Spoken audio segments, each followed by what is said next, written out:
Chief. Hello, everyone. Hello. First item on the agenda is the action on the draft minutes from the last meeting. That's part of your packet. Dr. Jones, can you do a roll call, please? Oh, I would do that as well. Let's start with roll. Why don't we start with the roll call? Thank you, sir. Kevin, or Joe, either one. Member Curtis? Here. Member Rowden? Here. Member Boggett? Here. Member Edwards? Here. Member Brewer? Here. Member White? Here. Member Isdale? Member Marion? Here. Member Broyle? Here. Member Hood? Here. Chair Lyle? Here. Member Sedlak? Here. Member Cohn? Here. Member Helfrich? Here. Member Lee? Member Hoffman? Here. Council Liaison McCutcheon? Here. Council Liaison Stevens? Here. Mr. Chair, we have four. Thank you. So now let's take action on the minutes from the June 11, 2019 meeting that were in your packet. Are there any additions or corrections to the minutes? If not, they stand as written. Is the mayor here? Oh, there you are, yes. Mayor Boland. It has you on the agenda, sir. All right, thank you. Good evening, everyone. Thanks for being here, and thanks to each one of you in the group for volunteering your time to be part of this important project. I just had a couple of words, it's going to take just a minute or two, that I wanted to mention to you specifically relative to a particular piece of property that is part of Town Center. And I've done just a few slides here that I think will get us through this fairly quickly and explain sort of what my thoughts are on it that I want to share with you. So this has to do with transitioning, and I know you've been discussing that and have that on your agenda this evening, from Town Center with adjoining zoning districts such as non-urban, which as you know by now are 3 acre minimums. So to start, and you may have seen this, but if not, I just wanted to share this with you. This is a drawing from the mid-1990s that relates to the original Town Center plan. And I'm going to tie that in a minute. You're going to see something that is vastly different than that. Next slide, please. Okay, so what is the focus of what I want to convey to you this evening? Next slide, please. The focus is, I mentioned the tract of land, and it is the tract of land that is at the southwest corner of highways 109 and 100 by the Phillips 66 station. I think that's known as the Slade Park. All right, next slide. Thank you. I also want to say what this is not. This is not, from my perspective, about any particular development. I do not have an opinion on that at this point. That is with the Planning and Zoning Commission where it should be. As you know, there is a development from Payne Family Homes that's been referred to this group. But I don't think that, tonight, if I have an opinion on that, I'll share it over there, not here. So I just want to make that clear. Next slide, please. So it's about the tract, not the development. So here are the facts. First of all, from our master plan revision, the latest master plan revision, there was a survey on several topics that was done, and the results of that are actually attached as an appendix to that plan. If you look at it, what you'll find is that only 35.5% of residents of Wildwood favor dense single family, and that single family distinguished from apartments and so forth, like the home that we have over here in Town Center. Stonecrest, single-family residential developments, dense single-family residential developments in Town Center. So I would argue that's a small number. In addition, having additional green space in our Town Center is our development in Town Center is part of our 5-year strategic goals, and in fact, it's goal number 1. Next slide, please. So. Not to pick on anyone in particular, but this is the first stab at a development that was proposed for this tract of land. That's what I thought, and that's what our residents think. And we'll get to that in a second. Now, I just want to make notice that in the southwestern corner, so this lower left-hand corner, That is where this tract abuts non-urban, I believe, and that's the only part, is that correct, Jay? Generally speaking, sir. Okay. Nevertheless, it is west of 109. It abuts non-urban, and I would argue that this is not what was envisioned for town center. And anecdotally, a number of comments have come to me over the last 3.5 years as your mayor that have expressed concern about the density, in essence, this type of development in our town center. Okay? And yet, and here's the issue, and this is why I'm before you this evening. This development, and you can read Joe's report on it, it's a well-written report. This development, as we sit here tonight, complies with town center rules. Next slide. So my recommendation to you for this tract of land is to require larger lot sizes for the reasons that I mentioned. Specifically, you could put the next slide up. I have 3 of them. First, and most importantly, it responds to our residents. Our residents do not want any more of that, and they don't want it for that tract. Number 2, this gets into a little accounting. We can build this building, any building, out of gold, diamonds, rubies, and sapphires. And the minute you turnkey it and walk through those doors, it starts to depreciate. Land never depreciates. And this is a beautiful tract, and it's part of the center of our city, and we should protect it. And third, it abuts non-urban zoning. And I think that is it. Are there any Team members have any questions for Mayor there?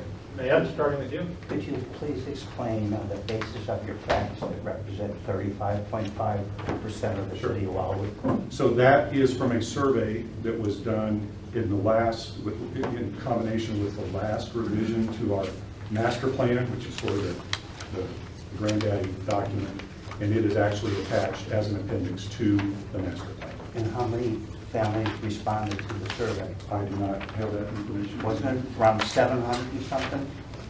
It was Or is it less than that? It was an internet-based survey. There is no qualification from a random sampling. Oh, it's an opt-in survey. Actually, Dr. Jones did the survey for us. So all the members of the Wildwood community had an opportunity to participate in the survey. We had a safeguard on it, so only one IP address was always welcome, so we couldn't blow it up the survey by answering it all the time, or only if you bought a lot of computers do that. Well, I was trying to understand is when we're talking about a city of roughly, was it 35,517. I was going to say households, which is a different number than population. And I was under the impression that the response to that survey, in particular about density, received only maybe 100 response, somewhere in that neighborhood. So I have a hard time understanding why it equals 35.5% of the residents of Wildwood. So I think your point's very valid. We always want to have more responses to every, I wish I knew the wishes and desires of every one of our 35,517 residents. Unfortunately, I don't. I wish that whatever the response rate was, let's assume you're right, let's assume it was 5 times that, I wish it would have been 10 times that. Nevertheless, at the end of the day, what I think my role is in respect to these kinds of issues is to look at, and I would argue this group, is to look at what we have. And what we have is, that's a piece of evidence. We don't have any, to my knowledge, better evidence to the contrary. And that combined with comments that I get, emails, people that come to the coffees and so forth, I'll just tell you, I have not had one person in 3.5 years from this city come to me and say, Mr. Mayor, would you please develop more high-density residential developments in town center? I have not had one. I've had many who have said, please stop it. So I use what I have at the end of the day. Understood, thank you. And this isn't a question, it's a comment. I have a lot of Wildwood residents that shop my store, and their biggest complaint is if we build one more house in this area, they're done with it. So I mean, I'm just telling you, and if you would like to come to my store and stand, and talk to these, and it's a lot of the regular residents. They're done with seeing all this growth. And again, I think you may have addressed it. They want to see the opportunity to have little parks or walking or activities or more commerce in this area. And they're done with the building of the houses. So I'm just telling from a personal perspective, they literally, and you visit, you hear, people don't want any more houses in this area. Again, if it's larger lots, if it's out, passing to the, off west of 109 where there's a lot of land, that's fine. But their biggest, I hear them, is it called Greenleaf? It's called Right. They'll say things like, are they putting one more house up? And so I'm just giving a comment that I hear a lot of input from the people of Wildwood. And Mr. Chairman, if I could just add to that, two things. Number one, my personal view is the worst time for the look of a development is when it first goes in. Once it's done, trees are planted, things are manicured, and grass grows, it looks a lot nicer. So that's first of all. And I think it's important that we keep that in perspective, because what we see, right now in town center as a snapshot isn't what we're going to see in terms of the greenery and so forth years down the road, first of all. Secondly, I am not advocating that we don't build on this track. That's not at all what I'm saying. The landowners of this track are entitled to use their land as they, it's zoned to be used. All I'm saying is that the drawing that you saw first from the original town center plan compared to the plan that was for the actually placed development that was just right on top of everyone, it is not, in my opinion, what is right for this city or this track. That's all I'm saying. Deborah, They should be spread out. I'm sorry, Mayor. Yeah, I just want to piggyback on what the mayor said. I have had resident after resident complain to me, number one, about the density of Villages Brightleaf, and about a couple of the other developments down in 109 and how dense it is. And they didn't move here for high density. It's a bedroom community, a lot of green space, and that's not the case anymore with all the high density. I know new people have moved into it and that's what they prefer, but I also know the people that's lived in Wildwood for a long time, that is not what they want, and I get a lot of negative comments about that. You just called me Councilmember McCutcheon to think of something, and I don't have any data for this one. So I'll just run with the reasoning here. Unlike something that's tucked away off of 109 or 100, this tract of land is very visible. Just like And people are going to drive by this. I don't know what the statistics are in terms of the number of people per day that will see this from Highway 100 or 109 both. But it's a large number, probably more than any other location in our city, or at least equal to it. And people have impressions of our city. It's like a job interview. You go in, first impression. They drive by this and, what do we want them to think that Wildwood is about when they drive by this? Because a number of people are going to be doing it every day. And that translates in up to Ward 3, Ward 1, Ward 6. Chief? Mr. Mayor, first of all, thank you for joining us this evening. It's greatly appreciated. I know the committee feels the same way. I know that you're not taking a position on any possible development for that area, but the most recent proposal that this group will actually have some discussion about later today is different than the one that was presented up there. Is the most recent one that will be discussed, is it consistent with your vision of residences in that area if they were to be built? So I'm very, let me just say this in preface. So planning and zoning is our planning and zoning commission. When things reach the level of that before, the commission has a matter of decision, which this is, you're now talking about the reserve of Wildwood. We have it as accurately, is it reserved? Yes. The official. So reserve was the first one, and now the Okay. reserve of Wildwood, which has larger lots. And Right, so forth. right. So our planning and zoning commission, I respect, it's a legal process. And I just don't think, and this is something that, I just have to work with. I sit on it, the mayor has the option to sit on planning and zoning as a voting member, which I do, and every mayor before me has done. I have to respect that process.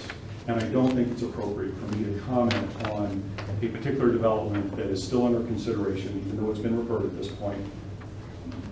I'm going to argue that it's still within the purview of the commission. So with all due respect, Chairman Boyle, I'm going to take a pass on that question, because I think that that's the room when it comes before the commission that is most appropriate for me to make those comments rather than here or elsewhere. Are you familiar with the neighborhood Hedge district that we'll be considering this evening or discussing? I am. And your thoughts regarding that? So, Is it similar to your last? well, no, I mean, I think that whatever this group does relative to this issue or the neighborhood Hedge district, from what I know about what you're discussing tonight, I think, I'm going to be supportive of it. I just wanted to make a point with respect to this particular piece of property for the reasons that I mentioned, and what our residents are wanting, that I think due consideration should be given to increasing the minimum lot. And I think that's important for this community to be aware of the leader of the city. And I'm a little reticent to Fair enough. as the mayor, to say things about Fair enough. conclusions you might be reaching, because I think that's your job. That's not something I don't want to invade the purview. So. Thank you. Any other questions for the mayor or comments for him? Okay, thank you again for your time, and thank you so much for being on this group, as part of this group, and thank you for being part of Wildwood. Have a great night. We now move to public comments. At least one. I have two, actually. Stuart Preston. Should I just stand up and talk? Remind you, there's a 5-minute limit on A it. 5-minute limit. I don't really have a whole lot to say. I live on Woods Road. I live on kind of the lower area. I've been here for 2 years. I feel I love being out here. I just came out here mostly for the house. I do like the way, the idea of the wilderness and the whole idea of behind Wildwood. There is an agenda or an item on the agenda, or however you say that today, for a project to design mitigation or something to help take care of the flooding that's been happening on Woods Road. My particular property, I just want to make sure I'm accessible to anyone that wants to talk about it, but on my particular property, I think I have the worst of it on the culverts that back up. If the page, there's like a picture that shows the different culverts on SO4, right next to SO3. What's happened the last couple of times that it's flooded, I can't remember exact dates. All this brush will come down, it'll back up, the culverts aren't big enough for it to go through, it backs up, completely clogs it, like as deep as this table almost. I mean, it's Forgive me for interrupting. I know that the director. Sir, you're in the wrong meeting, the one next door. When you go in, talk to the man up at the camera and the lady and tell them you were in the wrong meeting and Okay. said you speak. okay. Our apologies. So it's It's the first meeting he's on. Thank you, Chief. Mike Dostler, and he is in the right way. You're going the wrong way. Yeah, they are. I was looking at the agenda as hard as I could Wrong way. to see where that was. Good evening, everyone, members of the TCUT and staff. Thank you for allowing me to speak. My name is Mike Dobster. I am on the development team for Payne Family Homes with respect to the reserve proposal that's pending before the Planning Commission. And I'm here to make a few opening comments. I understand we may have other opportunities during the course of the meeting to comment or provide information. With me tonight is the president of Payne Family Homes, Ken Cruz. Ken. George Stock & Associates, he's the civil engineer. If you have questions about topography of this site or the one to the west, if you have questions about stormwater, George is in the best position to answer those. Tom Cummings is here. Tom is a consultant, and the reserve plan that you'll be looking at later is really the product of a concept called Profervia, and Tom is in the best position to answer questions about the origin of that and the evolution of that into the current proposed reserve plan. I appreciate the mayor's comments. It'll allow me to shorten my comments, which is good for me and good for you. The Ackerley plan that you saw earlier was one that was actually submitted with an application back on September 16, 2015. So 4 years ago this September. Payne has been working with staff and with the Planning Commission throughout various meetings in an attempt to uncover whatever issues and concerns there might be with respect to the Ackerley plan. And as the mayor mentioned, that plan was ultimately recommended for approval by staff because it substantially complied with the rules. However, during the course of that entire process and all of the meetings and all the comments that we heard, we understood that the Ackerley plan, though it complied with the rules, was not a plan that people liked. You heard from the mayor. He doesn't like it.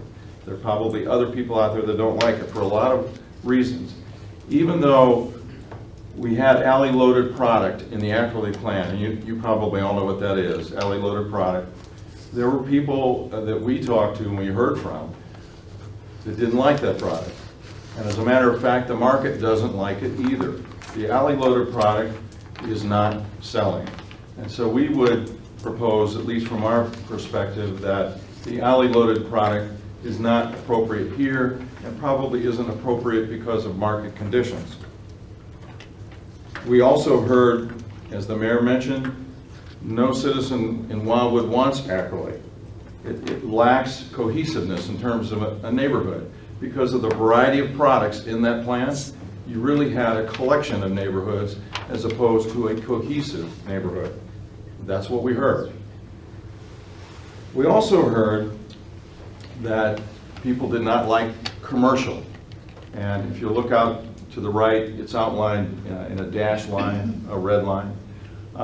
That commercial is actually required. You've heard Joe Voonich talk in the past about layers of regulation. Well, the regulating plan requires us to have commercial out at 109. And I'm here to tell you tonight that we're not asking anyone to change the regulating plan, but I'm authorized to represent to you that if we didn't have to comply with that part of the regulating plan, we would not put commercial there. But it's there because the regulating plan requires it. Now, there's another layer of regulation called guidelines. And while those guidelines were substantially complied with by the Ackerley plan, the reserve plan doesn't. So we find ourselves in a dilemma. And the dilemma is we have an Ackerley plan that apparently a lot of people don't like for a variety of reasons, but it complies with the rules, so staff recommended approval. We have the reserve plan, which people have said they like a lot better. In fact, some quotes that I've heard, and I'm not going to put names to these quotes, it's a far better plan. It's what we should be doing. It is a cohesive neighborhood. There is a lot to like about this plan, and I'm talking about the reserve plan, not the Ackerley plan. So we hear things like that, and that's where we're trying to get. We're trying to get to a place where there's consensus about a plan that can be approved and that Payne can build. However, and this is the dilemma, the reserve plan does not substantially comply with the rules, and staff has recommended that it be denied. And that's in front of the Planning Commission right now. So the dilemma for us is, we have heard that the Ackerley plan is not a plan that people want, but it complies, so staff recommends approval. We've produced the reserve plan, which people seem to like a whole lot better than the Ackerley plan, but staff recommends denial because it does not substantially comply with the rules, primarily the guidelines. The guidelines having to do with the street, characterization of the street. Sir, your time has expired. Thank you. 6 minute mark. So I'll just conclude by saying at some point, Payne has to decide which plan do we go forward with, the Ackerley plan that staff supports, or do we go forward with the reserve plan that the community seems to support? And in order to do the reserve plan, there needs to be a change in the strict compliance with the guidelines so that we can do the reserve plan. Thank you. Is there any questions for the speaker from I the? just have one. What's the lot sizes of this? That's a question for Mr. Stock. Do you mind if I put that one on you? No, I'm happy to answer it. Okay. At this point, I'll do it. For introductions, I'm George Stock, with Stock & Associates Consulting Engineers, so I'm the civil engineer working on behalf of Payne Family Homes, developing the preliminary development plan. The lots range in width of fronts of 50 feet to 80 feet, and the average of the lots is probably approximately 12,000 square foot. What was the minimum? The minimum lot size, there's a few 50-foot wide lots there, and they are anywhere from 150 to 200, so they're somewhere between 8,000 and 10,000 square feet. Can you just translate it roughly, how many houses per acre is that? There's 133 homes on 50 acres. Thank you. I'm sorry, how many? 133, On 50 acres? 50 acres, 50 plus acres. Any other questions from the team? Thank you. Thank you, sir. You're welcome, thank you. Joe? Oh, I'm sorry. Thank you. Jean Bedvig, 16709 Clayton Road, and I live in Ward 4. And I understand what people are saying, in particular the people who live in the rural area. If you live in the rural area, you are not interested in living in a urban town center environment. And that was what this was originally designed for. And I don't have to tell you that. I would not try and insult you guys on the committee by saying that you don't know or understand that. I'm sure that you do understand that. And the 800 acres that was set aside was intended and designed to be a walkable community where the development community would build homes that were closer together, and you would also provide services. And I know that the gentleman just pointed out about the commercial area on the front there on 109. And we have to look at our successes. You know, we're only 25 years old. That's a microcosm as far as communities are concerned. But if you look at the YMCA and the community college, and then the Wildwood, the Jones development right there on the corner opposite of the YMCA, those are successful developments. And that is what you would want to encourage, to provide services so that if you build a walkable community, as I heard at an open house one evening, the man who bought a home in this new development up here said, where are we supposed to walk to? And that's what people want. They want a walkable community when they buy in the urban areas. Not only that, if you look at the long-range planning of having all the different mixed uses that are available in our 67.8 square miles of a beautiful city, it protects the rural area too. Because it says, we're not discriminating against developers who want to go out in the urban area. We're saying, no, come to this area and put in your urban type homes and leave the rest to protect the urban area. So I don't pretend to be a real estate mogul. I'm just a citizen serving on the council and the Planning and Zoning Commission and the previous Town Center Boundary Commission. So I think that the commercial does offer services that our residents need, and I would encourage you to continue to look at that. Joe and I had some long discussions about that, and in fact, the last Town Center Committee that met over 10 years ago said that we would never be successful building residential right off of 109. And I thought that they could, and it was, it was 50-50 that I would win or lose on that bet. So, but I think it's a very successful community, and we're only 25 years old. And I really think that I really think we need to continue to look at that commercial to provide services and maintain our downtown district, but to allow the density, to allow people who want to have access to our parks and trails, but they don't want to take care of a big lot. They don't want to take care of a rural setting. So I think it behooves everyone have all the mixed use. Thank you. Are there any other public comments? Okay, then we'll move on to 5 on the agenda, and we'll turn it over to Joe. Thank you, Dr. Jones. Let's keep rolling. In preparation of tonight's meeting, Kathy and I put together a packet of information that you all received via email and digital form, and then we provided you the paper copies tonight. The information really focuses on the 4 topics we have on the agenda for consideration by the team. The first 2 relate to the boundary map and any alterations to the boundary that we've been discussing for the last couple of meetings. I'll go in a little bit more detail about that when we get to that agenda item. So there's information relating to that in the packet of information for tonight. Thereafter, we've gotten to that point where we need to talk about the 2 projects that have been referred to the Town Center Update Team, one of which is the reserve at Wildwood, and the other being latitude north 38. I usually say that wrong. I think I got it right tonight. To support those 2 discussions, the Department of Planning provided you reports that have been prepared by it for the Planning and Zoning Commission's consideration.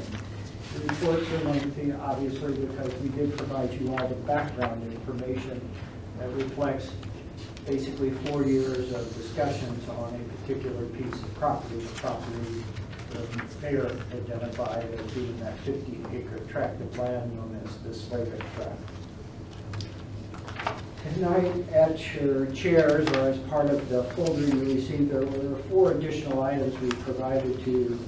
In support of the discussion of the reserve, there is a letter from a traffic engineer that's been provided by Page Family Homes relating to Main Street and how Main Street might be designed or redesigned as it goes through that 50-acre tract of land. Lockmiller is the engineering or traffic engineering firm that provided it. So if you see it at your tables, it should have the Lockmiller name on it. Additionally, we received some comments via email that we provided to you in support of tonight's meeting. And then finally, Ms. Arnett and I provided you a draft of what might be a transition zone that's been discussed on and off for several meetings by the team members. It is very much a draft. You're receiving it for the most part just in advance of this meeting. But we wanted to get that information to you so you can kind of see some direction that the department is taking based upon the comments, suggestions, and conversations we've had, not only here in this room and the council chambers, but as part of our tour we took back in the early part of July.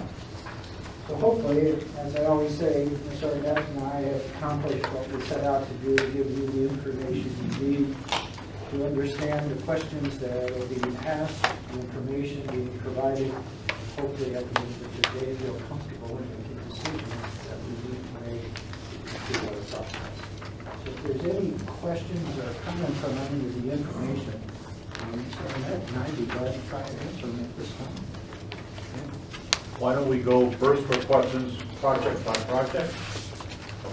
And then group, tonight is when you're going to take a vote on whether or not you're going to recommend various actions. That is up to the chief and the other 16. That's what I've been told by the chief. I think our goal is to try and at least move forward on some of the items, because there's really 2 distinct, the specific discussion regarding latitude 38 and the reserve will become following our discussion of consideration of boundary line changes of the properties that we visited last month.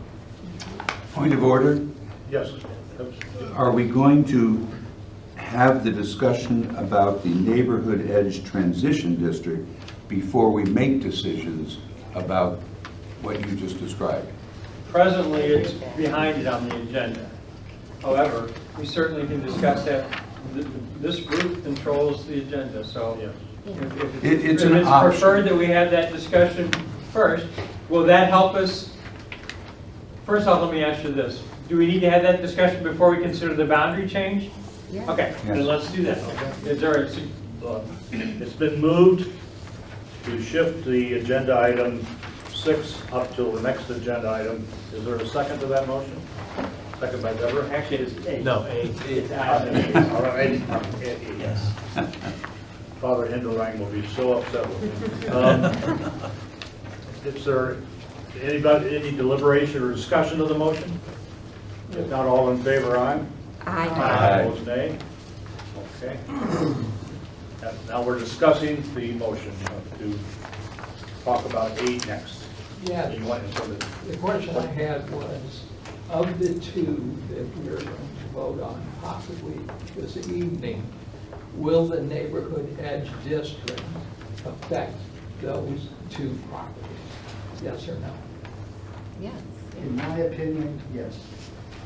So we have to talk about that first. Okay. Right. Yeah, we already voted to do that. I was unclear. So we're now talking about your attitude or in favor of or opposed to having a neighborhood edge transition. Right? Yes. Can we ask questions about this particular document? Is that what we're doing right now? Well, I would like first if Joe would review it with us, what the staff has prepared as a guideline and position. That was a great idea. So Joe, back to you. So again, from a transition or a logical progression relative to our main discussions tonight, I think the motion is appropriate. Thank you for doing that.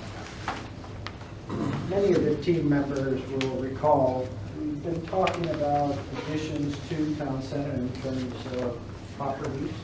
And we've been talking about properties already within the boundary of town center that are abutting or adjoining areas that will never have town center density. They're intended to be non-urban residential area, and they'll have a 3-acre density or minimum 3-acre lot.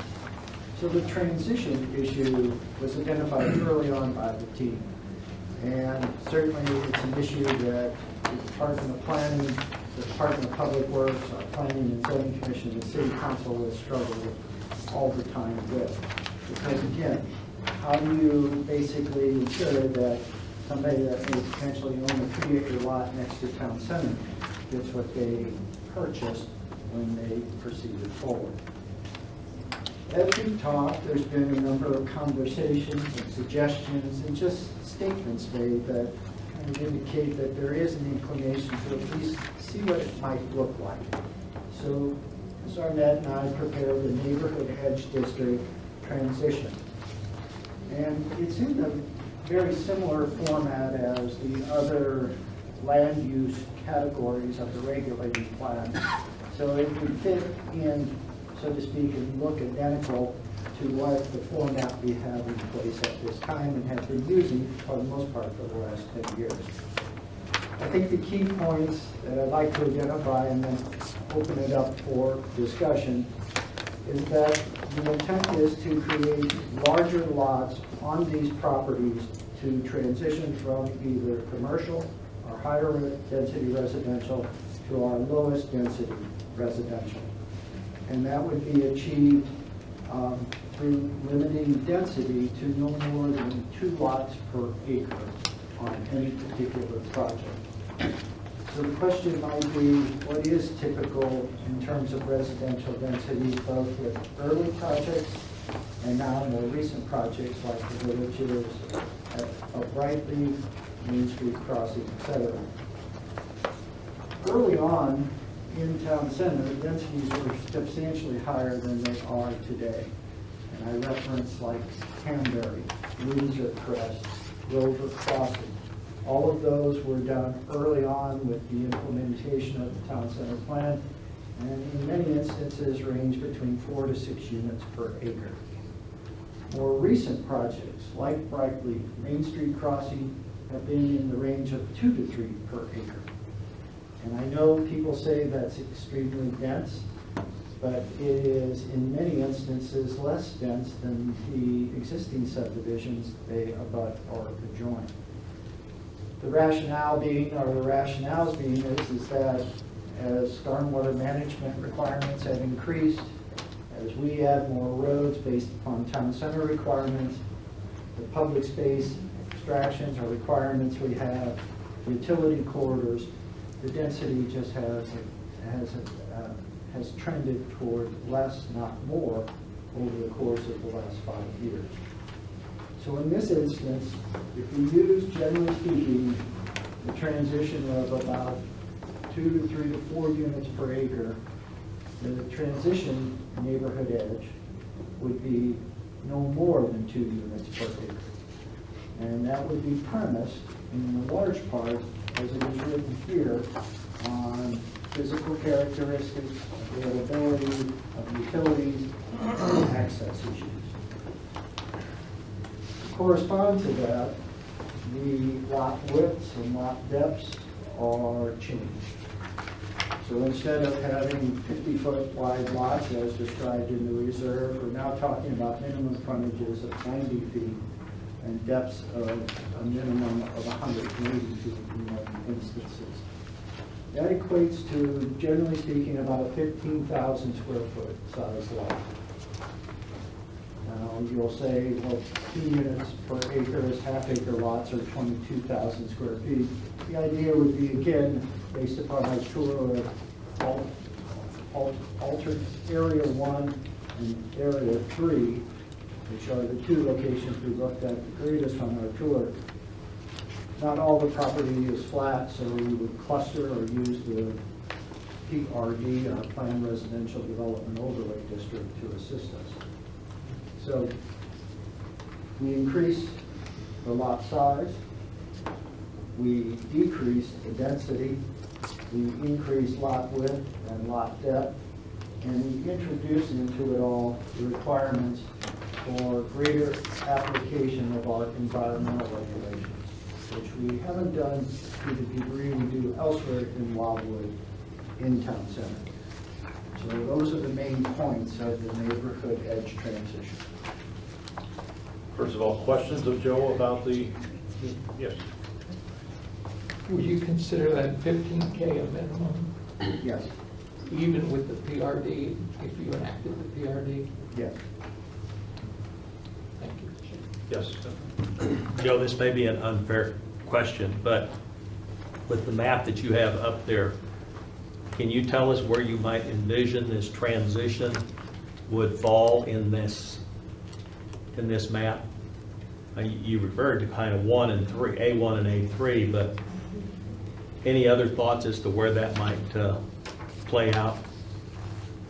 Well, and again, it may be an unfair question, right? So if it is, that's an okay answer for me, but. I guess when Kathy and I were developing the context of the text, we were thinking about locations 1 and 3, because that is what we heard in terms of discussions amongst the team members, both here at meetings and on our tour.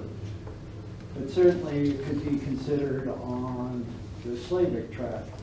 Maybe not all of it, but on the portion along the westernmost boundary, which has been an area identified by the Planning and Zoning Commission, as well as team members here, that transition between non-urban and the 50-acre tract of land needs to be studied greater. Now, saying that, if Area 3 is brought into town center, that would be the transition zone from the perspective of the 50-acre parcel of ground. And A1 would also be considered a transition? Yes. And then, again, just from the tour, as you'll recall, we entered the area from Grover Crossing, and we met the property owner of this particular parcel of ground.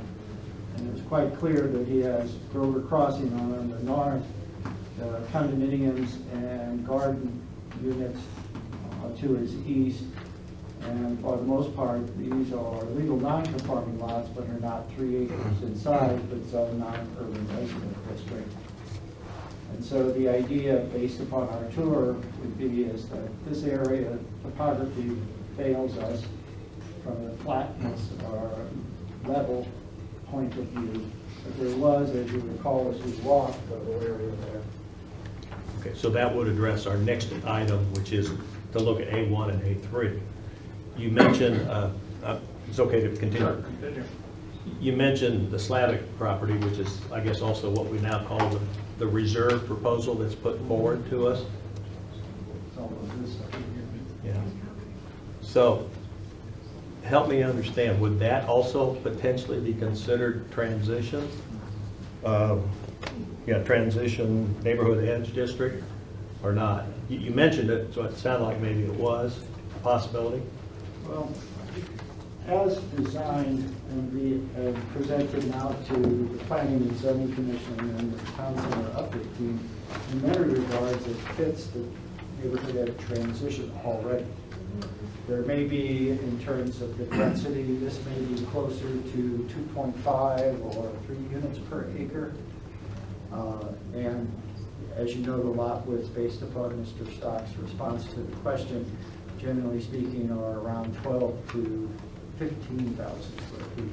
So there may be a few things that would need to be tweaked, either in their design or in the text that's been provided to the team members. But I actually view the reserve as a good example of what might a neighborhood transition might look like. And last follow-on, I'm sorry, on the reserve / Slavic property, the proposal from the reserve, again, just looking at it from pure numbers, it's 2.67 homes per acre, 50 acres, 133 homes. So does that lead into those comments you made about maybe up to, not quite the 2, but maybe 2 to 3 per acre, or what? Well, again, the draft as you have it limits it to a maximum of 2 units per acre. Kathy and I were conservative in that approach. Certainly that's something the team can talk about. But as you know from our experience here in Town Center of late, as the density increases, the extent of site disturbance follows. And so if we're listening to the mayor and responding to citizen comments about too much disturbance, too many homes in Town Center, probably wouldn't want to err on the side of less than more. But if you believe in urbanism, as it's been presented for the last 20 plus years, there is a rationale for greater density in Town Center. And part of it is to provide a variety of housing, not just all 1 acre density or 3 acre density. That's not everybody, that's not a suitable choice for everybody. And then secondly, we hear from a lot of the businesses, we need more households to generate more people that become customers and sustain the business environment in Wildwood as well. Thank you. I'm done with my follow-ons. Other questions of Joe? Yes. Yes, Terry? Joe, the neighborhood edge transition, this is a separate use. This doesn't modify the existing neighborhood edge. No, it would be a new New use district group. within the Okay. regulating plan, or on the regulating plan. Okay, that's what I thought. All right. Yes, Lindsay?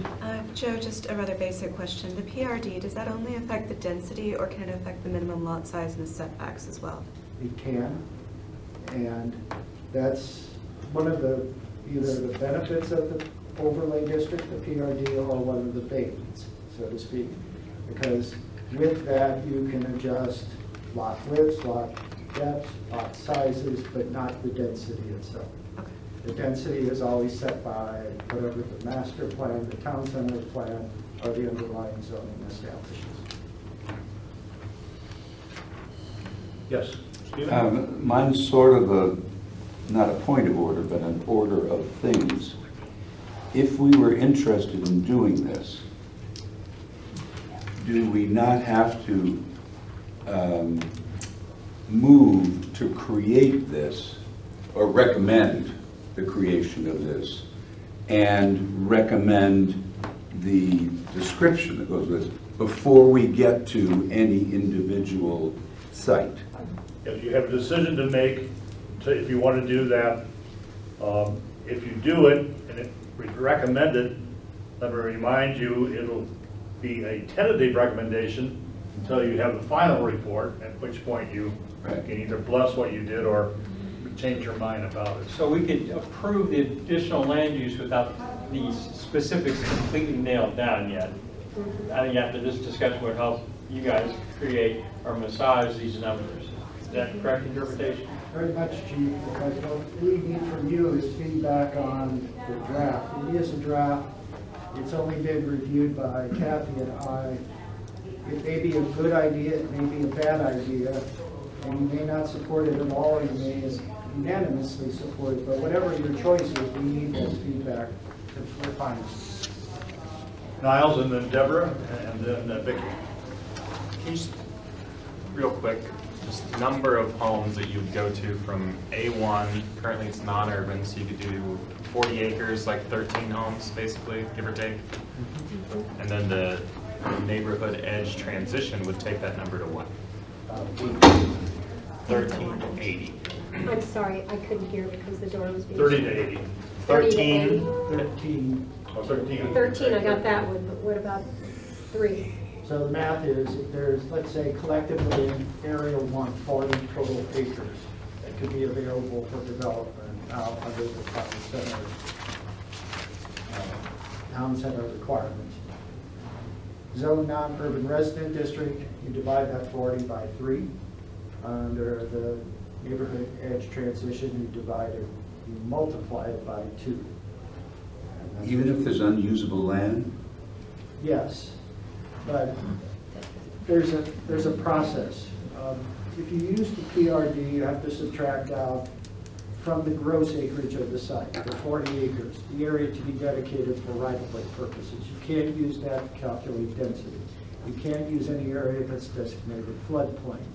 Then you apply the natural resource protection standards, the public space requirements, the stormwater. So I guess what I'm trying to do is not to compare apples to oranges, but apples to apples. So just on a gross kind of assessment, if you have 40 acres and it's zone non-urban resident district, you get 13 lots. If you have 40 acres designated neighborhood transition, you could potentially see 80 lots. It's just a gross overgeneralization.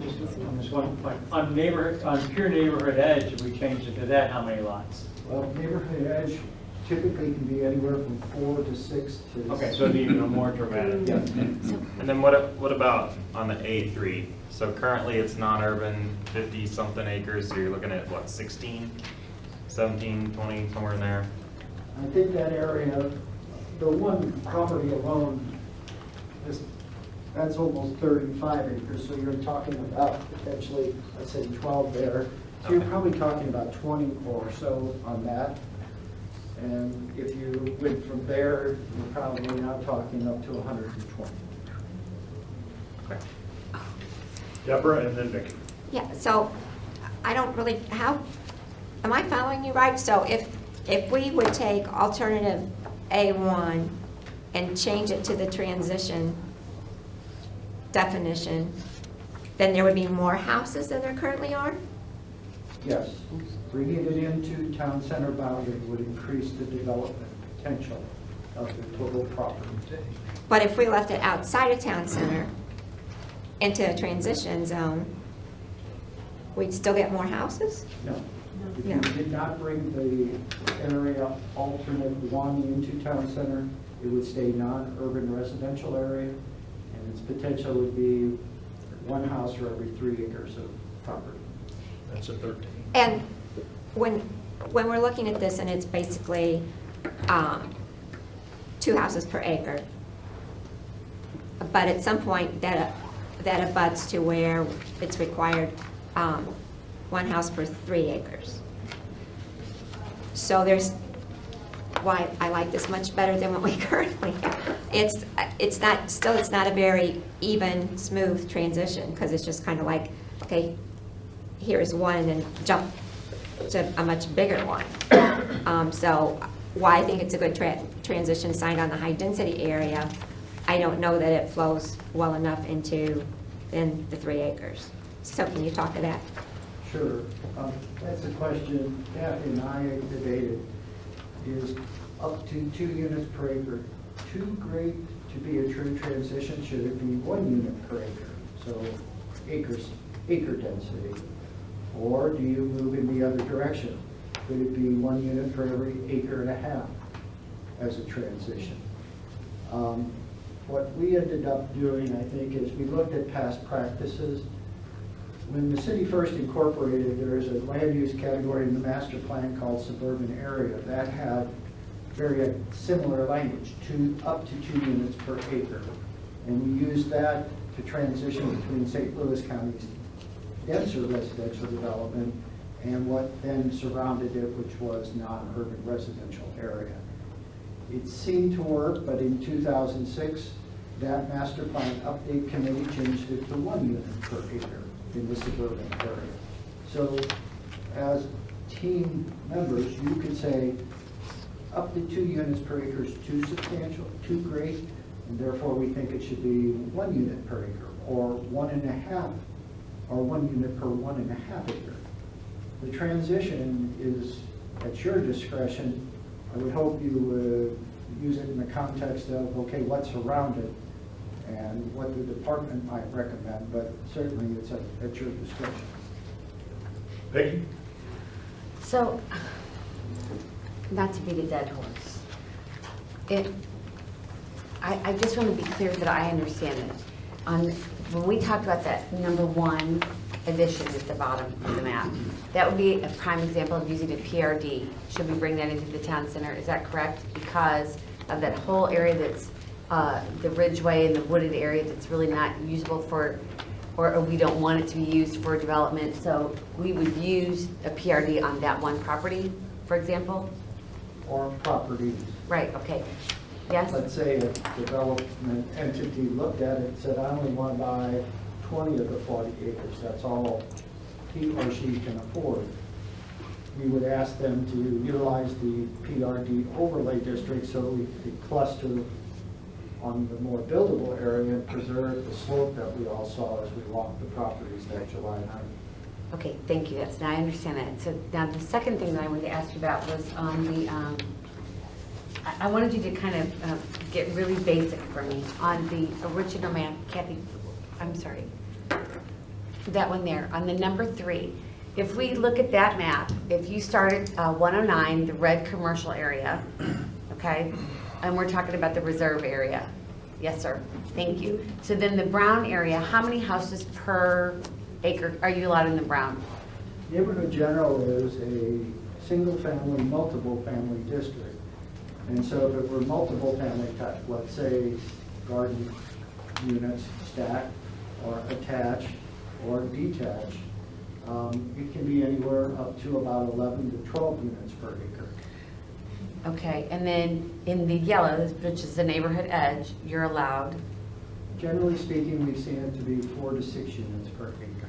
And then, so now we're talking about the number 3, the green would be about 2 to an acre, correct? Up to 2. Okay, so that's pretty substantial. And when you look at the reserve, do those numbers kind of bear out equally? I guess my question would be, when you say 133 homes in the reserve, if they stayed within the brown area and just did the number of houses there, what would be, are they within the same amount of housing?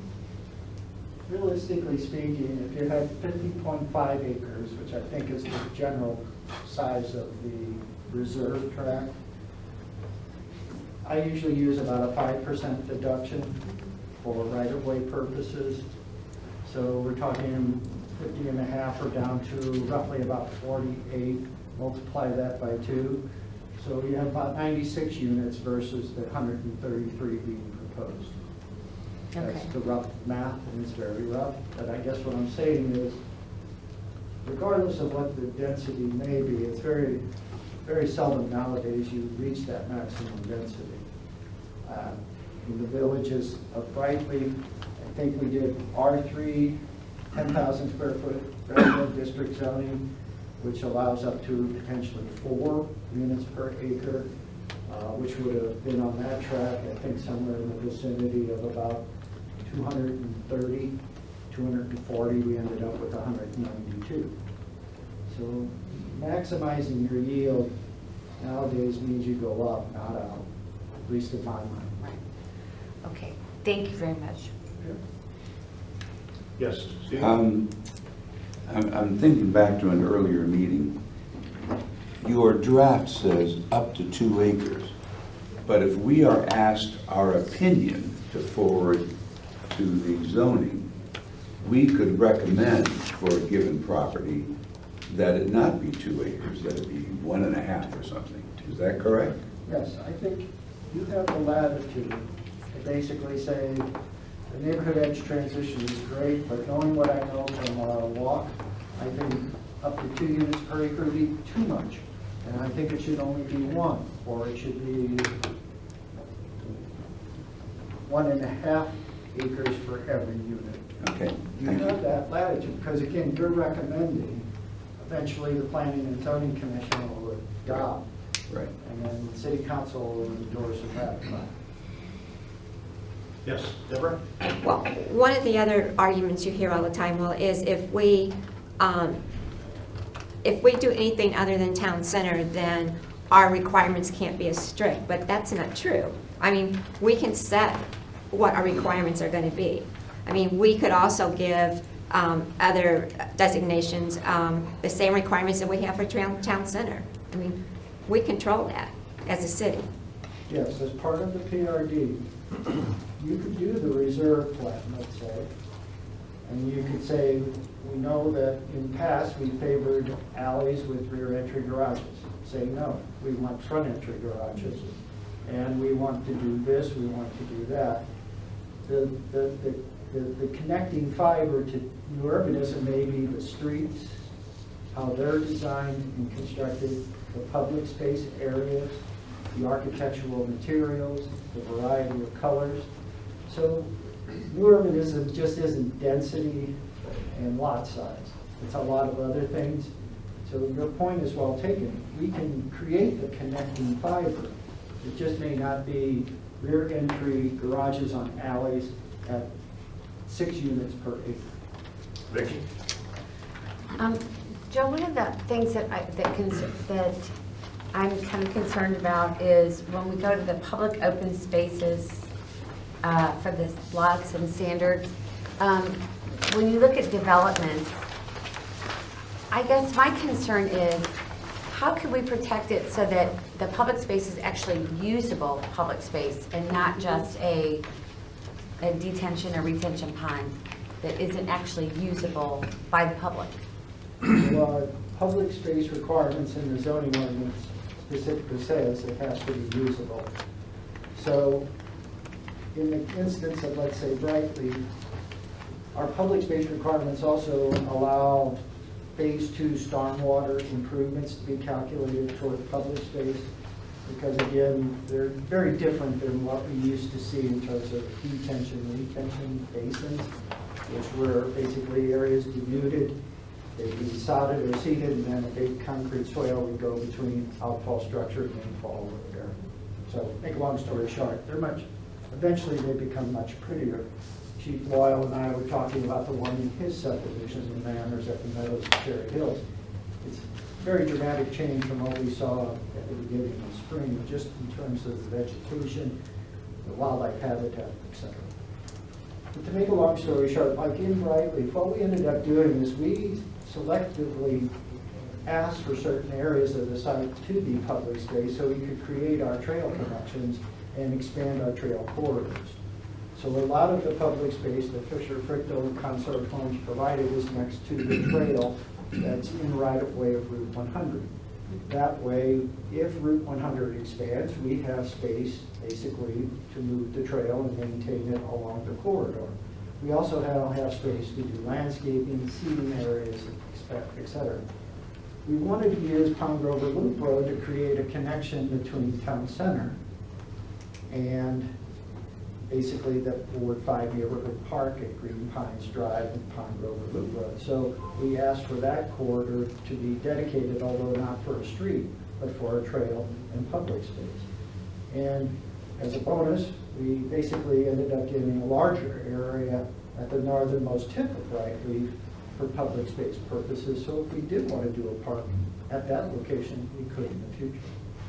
So we do try to do that, get usable open public space, but we also look at what we have in hand and what we're trying to achieve and make those adjustments as we go. Thank you. Yes, Jim and the over here. Okay.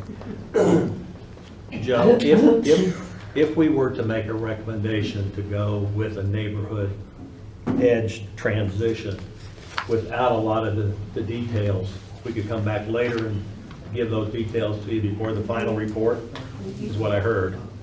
And I guess it would be up to the discretion of the department and the planning and zoning as to where that might apply on this boundary map. I would ask you to help them. Well, so if you're creating a new land use category, I would like you to say, here's where you might think it'd be best applied. and I was thinking outside of A1 and A3, because I think that's what you want us to do in the next section, is to give you some direction on what you want to do with A1 and A3 and which category it should fall into, correct? Yes, exactly. And for example, when Duane was in town and did the charrette for our first town center plan and regulating plan or regulating map, you'll notice a lot of properties have multiple categories associated with them. And that was key amongst him. He looked at areas in basically from a perspective of circle. There was a 1/4 mile radius, a 1/2 mile diameter, and everything you needed should be in that circle. Meaning you could have high density, low density residential, you could have institutional uses, you could have public space, and then commercial or services. So you have a lot of mixed categories. In the case of the reserve, you've got workplace, the red, neighborhood general, brown, and then the yellow or yellow color is neighborhood edge. You could retain a couple of those categories, add the transition along the western boundary, and they could still come up with 133 lots in a workplace use along Route 109. But you have created the transition to the area that's now designated 3, and that would be important if 3 isn't brought into the town center boundary. Right. And I guess just kind of as a personal comment, I like the NET, that concept. I think it adds a lot to town center, whether it specifically goes to A1, A3, and portions of Slavy. We'll talk about that later, but I guess at some point in time, I'd like to make a motion, but there's other people that want to make comments. Anytime it's appropriate to make the motion, well, we're not settling the motion, we'll talk to a motion then, so. Well, there's several other people that have raised their hands, if you could do them. Talk to the motion once made, we can do it either way. I'll wait until their comments, if you could come back to me. Elizabeth? Thank you, Jim. Joe, as I recall, we took our tour last month, and we were, I believe, if I recall correctly, we were talking about A1. And it's been a month or so, so bear with me if I don't have that correct. You were talking about the Chalk Creek's watershed. Could you highlight that? I thought it was in alternative A, but maybe I was incorrect about that. How has that affected these properties? Well, Mr. Wittenberg, I think I got it right. I remember to. My apologies before. He explained very well that the front portion of his property drains north, but the rear portion drains south to the Merrimack River. And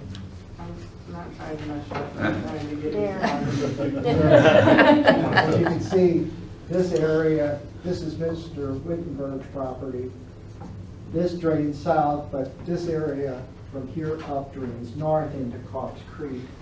And so from that perspective, the area north goes into a more developed watershed. The area south, because of its topography, is always drained to a less developed watershed. Can we be assured, depending on the number of houses that are built, that the direction of that watershed, south and north, is going to be protected? Yes, MSD doesn't allow you to basically break watershed boundaries, and these are main watershed boundaries between the Merrimack River, the Missouri River, Cox Creek, and like Hamilton Carr, whatever the watershed is there. So MSD protects the watershed, we as the city do as well. Can I guarantee you that if new development occurs, there'll be no new erosion within the creek system? I can't. I mean, we got 9 inches of rain yesterday in portions of the metro area. No system, no stormwater system set up for that. Mr. Stock will tell you that. You can't plan for the rains we're getting of late. High intensity, either short or long duration. And we're just getting hammered out here with stormwater issues of late. As long as we are cognizant to make that a priority, to try our best to protect that watershed, that would be consoling to a lot of people. And again, in principle, if the PRD is applied appropriately, the area that drains to the more sensitive lands, to the south, because of topography, soil, etc., that would be the area not used for development and retained in its natural state. And in principle, then would be able to accommodate the sheet flow or any additional runoff better than the water disturb.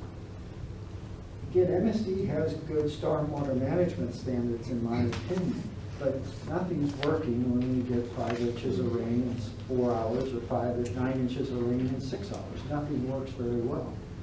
We're doing the best we can, but it's kind of a losing battle with Mother Nature at the moment. Thank you. Dan? Can we go back to the original map? Thank you. We've heard, and Joe, you've discussed, that if we modify 1, 2, and 3, that those densities increase exponentially. So I want to know what the argument is if we left 1, 2, and 3 alone. Well, and you can disagree with, I think, the theory that I'll present to you. And we can depict this better than I'll show. But at the end of the day, I'll argue that there's not much developable land left in Wildwood, particularly in town center. There may be redevelopment opportunities that I won't think of because it'll be 20 years from now. But if you look at Deerberg's town center, the Manors, Wildwood Crossing, a church, all of the development here, all the development with Main Street, Canterbury, Grover Crossing, Townsend Windrush, the fire district, if the reserve moves forward, the community college, Wildwood Square, Westridge Office 1 and 2. And then you start looking at what Mr. Whalen's done with his properties over here on this southern flank or southern edge of town center. I guess I would argue eventually, if we have 800 acres, we may end up at 400. And so you look at it from that perspective, then you look at our suburban areas. We have 3 properties available in our suburban areas, and they're not large properties. The rest is non-urban resident district or non-urban residential. So from that perspective, we don't have a lot of developable land for different types of housing, for commercial. And so from the department's perspective, I guess I'm hedging bets and saying we need to look at potential expansions at some point. Is it 2019 or is it 2029? I don't know. Is it okay to slow up? Do we have to keep growing? Do we have to keep getting denser and getting bigger and wider and fatter? Not necessarily. That's a decision of team. I guess I would say that I hear from the residents that Ms. McCutcheon's referenced, the mayor's reference that says we've done too much, stop. But I also hear from the business community. I hear from a lot of people in our non-urban areas that have lived on a 3-acre lot for 20, 25 years, and they come to me and say, yeah, I'm moving to Chesterfield. Why are you moving? 3 acres is too much, but you don't have any alternative housing there. And that's a fact. Talk to Sue Cullinan. She was one of our first incorporators, was on our first elected council, was the city administrator here. She now lives in Chesterfield. She moved from Indian Tree, a 3-acre development, to Chesterfield and lives in an attached villa. So I could argue. But she sold her 3 acres to a 3-acre parcel. Yes, sure did. There's a market out there. Sure. I'm not saying that, but I guess what I'm saying is you've got lifelong Wildwood residents that are having to make a decision. And they're saying, unfortunately, a lot of times that decision is to leave Wildwood and find housing that could be available here in town center based upon the land use categories we have. Yes, sir. Yeah. Yeah. I just have a comment about that Sue moving to Chesterfield, wanting to go to a smaller size home. Another thing is that she has more opportunity to visit businesses and to shop and to walk out of her house and drive a half a mile. That's what we can grow as many, I believe, residentials as we want in Wildwood, but if we have nothing to keep them here, and that's been my complaint for a long time, is that if we don't increase the businesses in this area, they're still gonna go to Chesterfield. Because it's much easier for them to live in that area. So, we have, and I'm not saying good or bad about anything at all, but, as we look at continuing to bring more people in here in high density, as a city, what do we have to offer them? Because as I look at this, I don't see a lot of commercial property like it's in Chesterfield or in Ellisville. So I think we're gonna struggle for a long, long, long time. Build as many houses as you want, but we're still gonna force those people to go somewhere else to spend their money. Just a comment. And it's a very valid comment, Ms. Hood, because it's the proverbial chicken and the egg. Do you build the houses and the commercial follow, or do we get the commercial for who we have now, and then housing might follow? I understand. It's a struggle, and I wish I had read the formula. First Deborah, Vicki, and then Ray. Wildwood is in a peculiar place because we've got Baldwin and we've got Ellisville and we've got Eureka and we've got Chesterfield. So a lot of people moved here for a bedroom community and they don't mind driving a few miles to the grocery store or whatever. And I think we have a whole different concept than Chesterfield does. Chesterfield is all about the businesses and, residents come second. My opinion, and from what I hear from residents, is Wildwood's all about residents, and I know businesses are part of Wildwood, but residents are our main focus. And so there's other opportunities very close for businesses and retail and that kind of thing. I love your store, so talking. I really make the comments based on my customers who live here. There's no place to go here. And you gotta choose what type of businesses you bring in, because some of the businesses that have been brought in really don't help young families. They don't. Vicki, Ray, and then Jim. Just real quickly, Joe, Kathy, would you go back to that other map? I'm sorry. Would you just, the one from the whole Wildwood, would you show where we have, you said there were 2 suburban areas that were still able to be developed. And then, do we have an area that is 1 acre lots? The suburban areas are the locations for 1 acre density. And as you can see just by the dark color, these have been developed substantially. This is the cemetery off of Route 100. That's that big parcel of ground. Up in here is the other suburban, Lafayette High School, Traveler Elementary, the Bliss properties here. But I guess what I'm saying is the available suburban area, these 2 properties here and potentially a couple along Clayton Road, and that's about it that's left. So there are 1 acre density developments, residential in nature, single family detached, but there's just not a lot of it left. Right? So, Joe, I want to go back to your comment, the dilemma that we're facing for growth, and make sure I understand it. So we've got long-term residents who've been in Wildwood for an extended period of time. They have 3-acre lots. They've enjoyed that kind of lifestyle, and now they're getting to a point where they say we want some other options. And so they're moving to Chesterfield in order to get other options rather than continuing to enjoy what they have as residents here. And that appears to be an argument for saying, well, we need to develop more density to accommodate those folks who want a greater degree of density. But I'm wondering if there's still a market for people who want to come in behind them and enjoy those 3-acre lots. And if they want to go to Chesterfield, they can go to Chesterfield. If you take more of a regional notion, or I hesitate to use that word, but more a larger sort of inter-metropolitan notion, the argument could be made they're going where they want to go for a kind of lifestyle that they want to migrate into, and others will come behind them. Am I seeing that correctly? I think you are.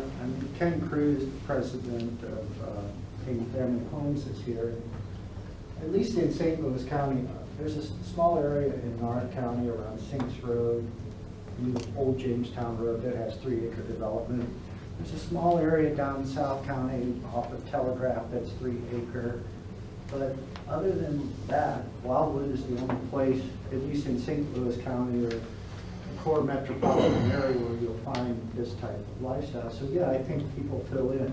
Does it happen as quickly as, let's say, in the Evergreen subdivision, West Glen Farms? I don't know. We don't have a reoccupancy permit process for existing single-family dwellings, so I don't know how it all changes, so to speak.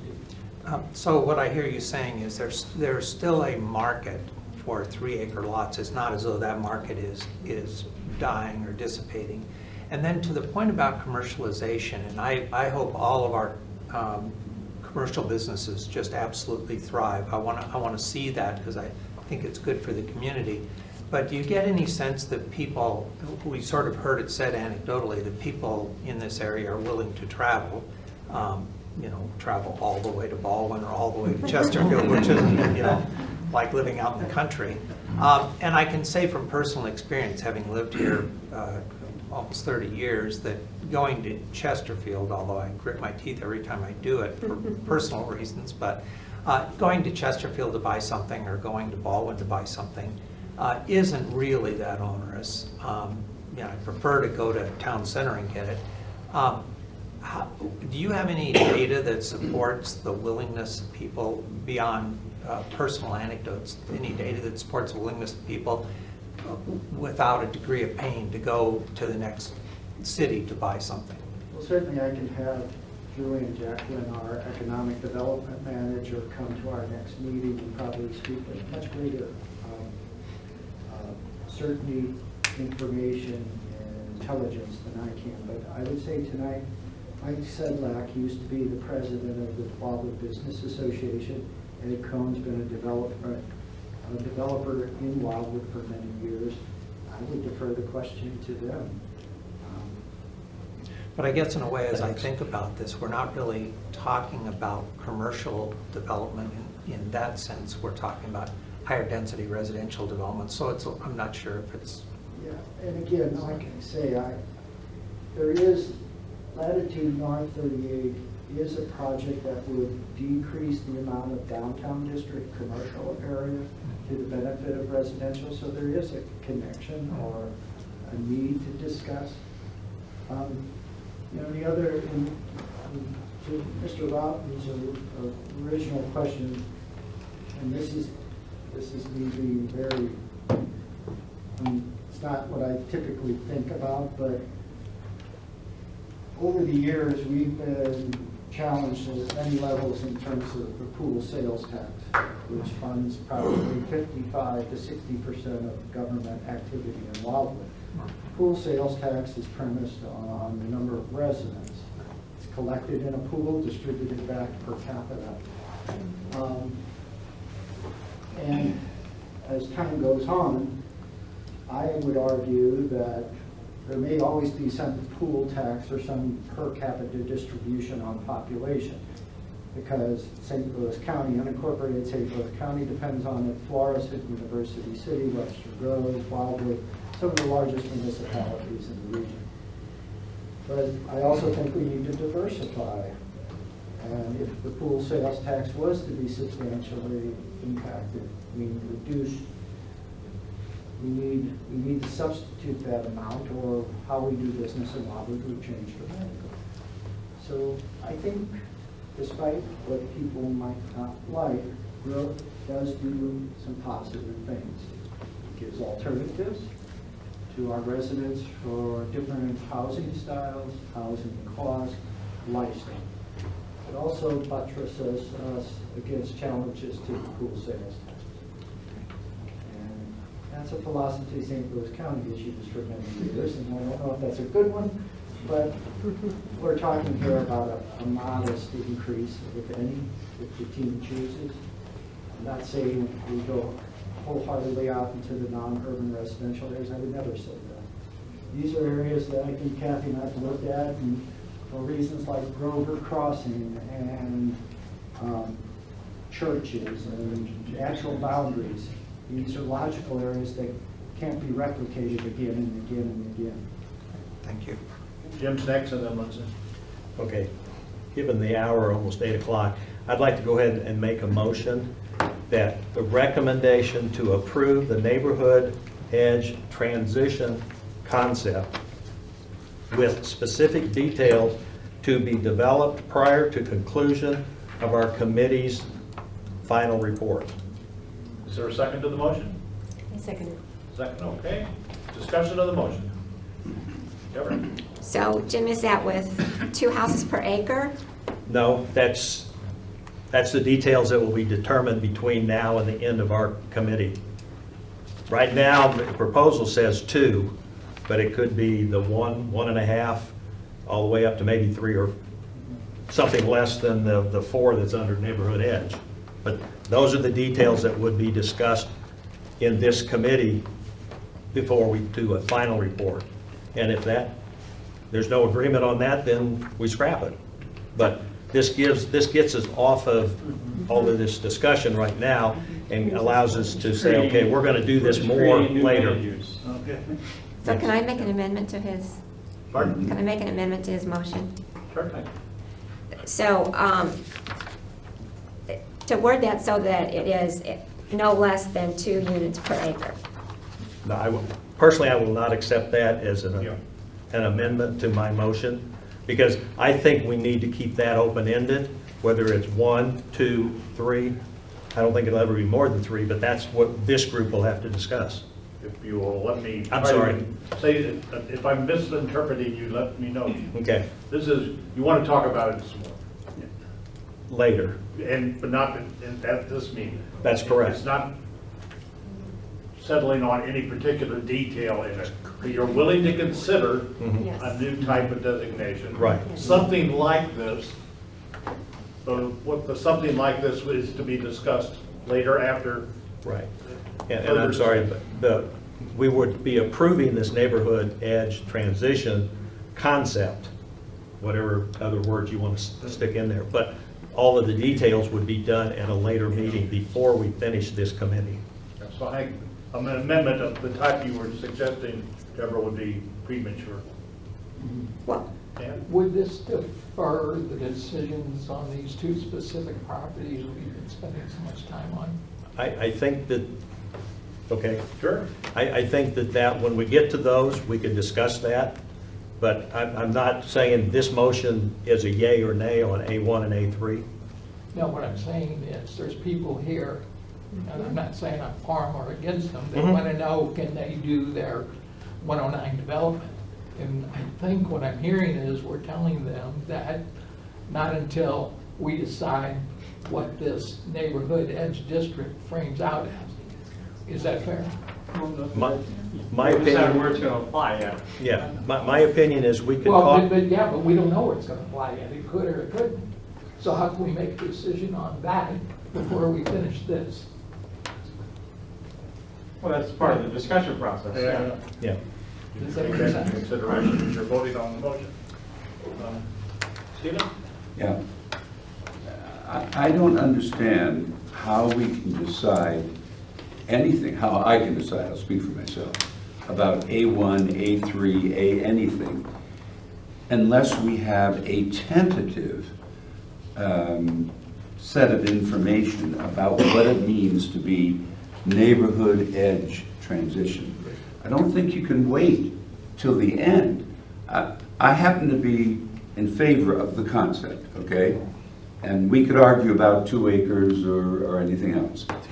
But I want to know if I'm going to vote, I'm just picking A1 arbitrarily. If I'm going to vote for A1, that we recommend it be included in the town center plan, but only as neighborhood edge transition, I want to know how many homes per acre they can put on that. I don't know if you've heard me, but I've already suggested, I probably will move when we get to that we recommend something about the number of homes, because the 40 acres are not entirely usable. And I don't think you can start with 80 as an abstract number. That's why I keep asking that question. Can we recommend, I know we're only recommending all this, guidance on that. So I guess my point is, one, I don't see how we can have a specific discussion about any of those properties without some number in mind. And two, I don't understand your point that an amendment is not appropriate at this point. In terms of procedure, if that's your view, you should vote down this motion and then make a motion to approve the this document. I'm just keeping them in order. Terry? Yeah. Oh, okay. I think my motion allows the staff to take what has been said today associated with this and come back, and I'll even change my motion to say that they bring this back at the next meeting, which would be September something, for us to decide and make some decisions at that September meeting. But since we just saw this, what, a day ago, 2 days ago, I don't think spending the next 30 minutes trying to just iron this out tonight, I don't think we'll get done by 8:30. So that's why I'm motioning that we do it, and I didn't say it in my original, but I'd like to make the motion to say, amend the motion to say at the next meeting in September. Is the second okay with that? I am okay with that. Is staff okay with that? Yes. A little more discussion. Yeah, so more discussion with that. Yes. The revised motion. You can go first. Well, I'm not entirely clear on what the motion is, because we're, well, I'll put it that way. Can I ask for a little more clarification on the motion? Because we're I think, recommending that staff, well, I don't know. What is the motion? Sorry. I think you table this versus Yeah. to move forward. The motion was, I like the concept of the neighborhood edge transition. Right. So I wanted to try to get a flavor from the group if everybody was in agreement with that. But I didn't think that all of the details could be ironed out tonight to make that decision. Okay. That decision hopefully could be made next meeting when we have more information in front of us from staff to explain, because, you know, the building standards, the lot sizes, the building types, and I don't have the other, there's a lot of other details on this besides just the number of houses per unit. Right. And I'm sure that you've looked at the architectural review standards and that sort of thing on these others, but since I just saw it, you know, yesterday, right. I can't really decide tonight. So all you're doing is suggesting we create a new land use category. Whether it's Yes. applicable to any of those three is not determined at this point. We have that as a discussion. That's not his motion now. No, it's not his motion now. I still have a Stephen, question. okay. I understand your motion now to be what he just said, to recommend the creation of this category, but that we will make a specific determination with additional information, if there is any, from the Department of Planning on these thingamajiggers, sites, like, I don't know what, properties, next time. Did I understand that? But the original motion was to approve the concept with specific details to be determined later. Now, the later would be, I've just amended it to say, at the next September meeting. Right. So those details should be ironed out, and then we, as a group, can make a decision, yay or nay, with all of the details presented to us by staff and with our comments. But they not still tonight. need to hear our discussion about those. Right. To help them feedback. And I thought we've been doing that for the last 30 to 45 minutes. Is it a staff document or is it going to be our document? It should be yours. And yeah, I mean, you're asking staff to do it and give it back to us. Well, staff has more master detail understanding of these things than I do, even though I might have served on council for many years. So I always look to staff to give me their guidance, and then we can, as a group, can make any changes we want to this, and I think staff is okay with that, maybe. But yeah, somebody has to put a piece of paper down, the white paper. It's got to be not a white sheet of paper, it's got to be something. It was presented to us today for us to do it. And your recommendation is kick it back to staff, correct? I think to incorporate our discussion points. Yes. Formulation, yes. Now, Yeah, without a number on the number of units per acre, I think it's very difficult to do anything when it comes to setbacks or rear entry garage, front entry garage, or anything like that. The number of units per acre is going to make a big determination on all those other building standards. So if we're not willing to get a number down, or at least a preliminary number down on the number of units per acre, then I wouldn't be in support of the motion. If anything, I would just say, unfortunately for the people that came, just, sorry, we can't make a decision this evening, and we'll table it to the next meeting, and we'll take it like we did this evening in the order to try to determine the neighborhood edge transition district standards first, and then we can look at individual properties A1 and A2. And sorry, you'll have to come back in a month. make the motion of a brief, I'm sorry, Niles, I didn't mean to interrupt. That's fine. Well, the preliminary number that's on this sheet of paper is 2 units per acre. Then I'm I not would make a changing motion to that. change the number then. But you were going to put details in there, you just wanted No, to I'm leave it. saying this is the information that we have in front of us. So this is what we will decide yay or nay on if we get some better information from the staff at our next meeting. Because it's already 10 after 8. I don't think we're going to even get to A1 and A2, A3 tonight to make any yes or no's, because we've spent all of our time talking on this particular item. So I'm okay right now with the preliminary numbers and the preliminary information that's on this sheet. I'm just saying, let's take a month to look at it, get any more feedback from staff who has heard what we have said as comments. And I'm sorry, Terry, I'll give it back to you. Does the motion to postpone supersede his motion? Does that? You could move to table. I'll move to table this. It's been a motion to table, is there a second to that motion? I'll second. Is there any discussion on that? Is there discussion on that? No. Okay. So, all in favor of tabling the discussion of the motion on the neighborhood edge district? Aye? Aye. All right, would you like a roll call, or you want to? Let's do hands. All in favor of the motion to table, raise your hand. 1, 2, 3. All opposed to the motion to table, raise your hand.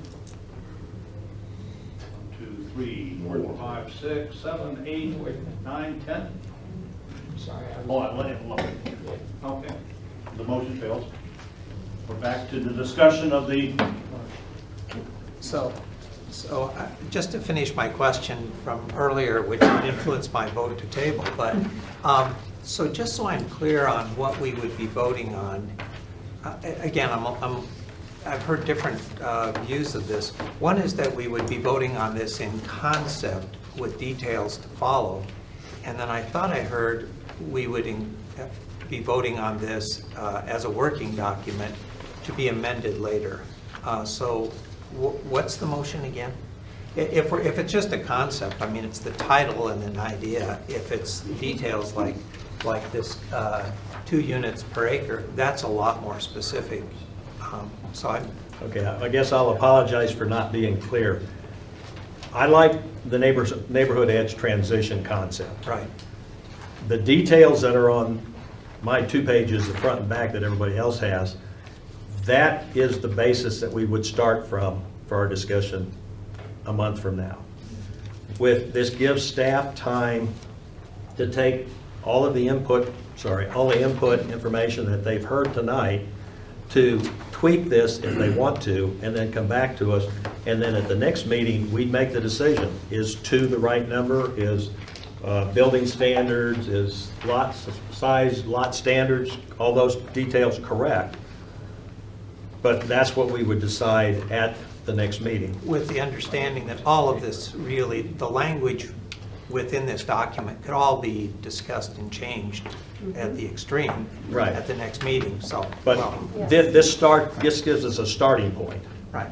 And it also, as it's wrapping up in a timely manner for tonight, pushing it forward.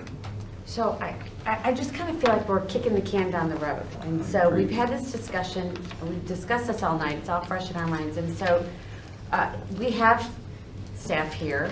And so, Joe, you said that this document, you got this information from somewhere. And to the answer of, I'm not sure if it was you or if him that said we would give the city's recommendations based on what we said. Do you hear any material changes to this information? So my question for you is, number one, once again, would you please tell us where you got this information, because you said you got it from somewhere? And number 2 would be, do you hear through this discussion any material changes that would be made other than possibly to the units per acre? So those are my questions, because I just feel like we have talked about this so much, we ought to have some sort of a decision, a conclusion. I just think that the city came up with this information from somewhere. Thank you. 2 primary resources. The neighborhood design standards of the town center plan provided the format, and the format reflects permitted land uses, building types, lot size, et cetera, and then taking what the neighborhood edge as adopted provides and changing it to more reflect a transition zone. So that's the first. The second is the master plan in the suburban residential area. What worked there over the course of time when 2 units were allowed as a transition between suburban and non-urban. Have I heard substantive changes? If I were to go back and Kathy and I were to sit down and look at the text of this neighborhood edge transition, I would probably go lower in density, based upon what I've heard tonight. And I would clarify, as Ms. Marion mentioned, just what the PRD could do in terms of design components, those lot widths, lot depths, setbacks, so that there's a clarity to it, more so than I think I've provided in this draft document. So those would be the 2 areas I would start. So do you have, in light of that, do you have a suggestion or a feeling on what you would do? Because I think what he wanted to do was to vote on the concept and have some numbers in place, and then at the end of our next month or the end of our gatherings, that we could tweak it at the end before we submitted it if we wanted to.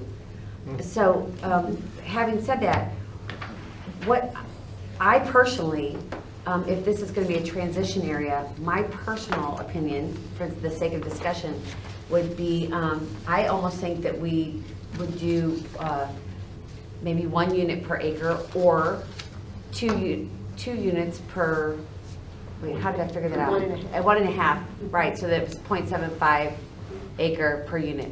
I think that would be a better transition than the 2 units, because back when I asked you a little while ago if you would go through that, the brown, the yellow, the green, it didn't seem like a large transition or a large enough transition. I will also say, in my opinion, number 3, the area at number 3, if we were to do this, it has a hard stop. I mean, there's a church and a school, and so there is kind of a buffer there. And in my opinion, I wouldn't do anything to number 2. I don't think it's necessary. And in my opinion, on number 1, I think as long as there's a PRD, my main concern is protecting the area, the wooded ridged areas. And so as long as the city has the PRD process in place, I would think that that would work. So those are my opinions, so that we can hopefully maybe just move forward a little bit. And if you can guide me, that would be fantastic. Stephen? I don't have anything to say. Okay. She's saying a lot of what I would say. And I just kind of agree with what Joe said as I hear our conversations. I think we want to minimize in these areas the amount of density so that it is a little bit, that you feel the transition. And some of the things that we've talked about, and I agree with you, Vicki, I didn't feel that transition. So as far as what this says, I agree with it. But I think when, I'm sorry, Jim, what Jim was asking for is that we don't want to be locked into this specifically, but we do want to, you know, I agree with this, I like it, but I think we need to minimize the amount of density so we really truly do feel a transition. Does someone want to make an amendment to this that Jim would consider in his motion? Right now, this is a 2 per acre, right? Let me suggest that the amendment would be that the staff strongly consider in the document it brings back a lower density level. Yes. And appropriate. Is the maker of the motion comfortable with that? I would say bring back a different or the same. Okay. You know, I don't want to tie him into the lower comment. I don't think it'll be higher, but I'd rather not tie the staff down with the comment lower. Dr. Jones, if I may, I think I can make this easier. The direction I'm hearing from the majority of the team members is to make it lower. Yes. The question will become is what that lower number is, and Kathy and I can have something back to you for the September meeting. Okay, but Jim was uncomfortable with having the word. That's okay. I'm very comfortable with what staff would bring back to us, so I'm okay with that. Elizabeth, are you okay as the seconder of the motion to having the motion now read that way? Yes. Are you- I too echo what you've talked about. And Stephen? the I'm lower sorry. density. Stephen? Can we get it not the afternoon of the meeting?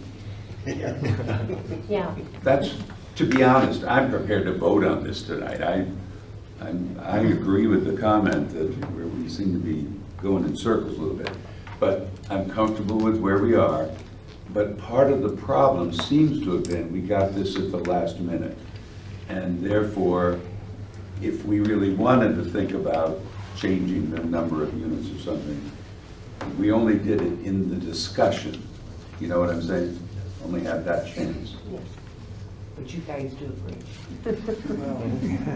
That's a lot of stuff. As of 12:01 tomorrow, I will no longer be co-interim city administrator, so. All kinds of time. Well, I don't know about that, but I'll have some time. Hey, you're a workaholic. Come So on, what's Justin. it entitled, right, Joe? What's it So- entitled? Okay. Could Are So you what ready is to the vote on the motion? Can you tell us what the motion is again, please? Kathy? Motion is, She's got it. you go ahead, Kathy. Okay, I have that it is to approve the neighborhood edge transition land use district concept with specific details to be provided at the next meeting, but based upon the starting points provided in the document and to include a lower density. Good job. Any more discussion of the motion? If not, all in favor, aye? Raise your hand, pardon me. Opposed? 2 opposed, so I need to do a full count on the favor. Favor again?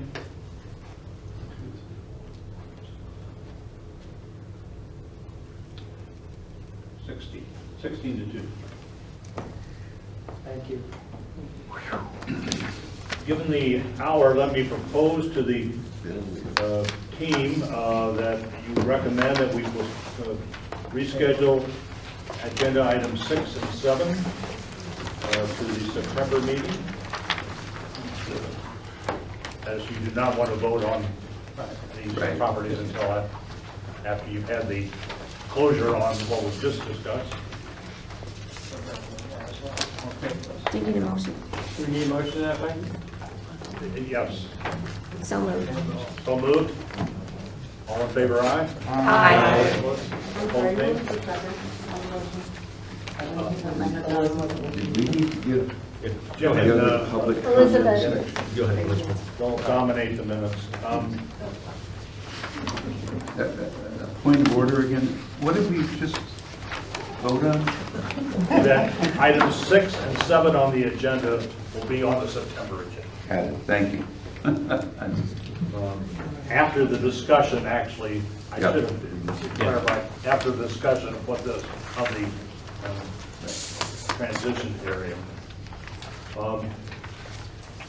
Do team members have any questions or information under number 9? Terry, did we vote on moving those? Pardon? Did we vote to officially Yes. move those? Yes. Oh, did, okay, I missed that.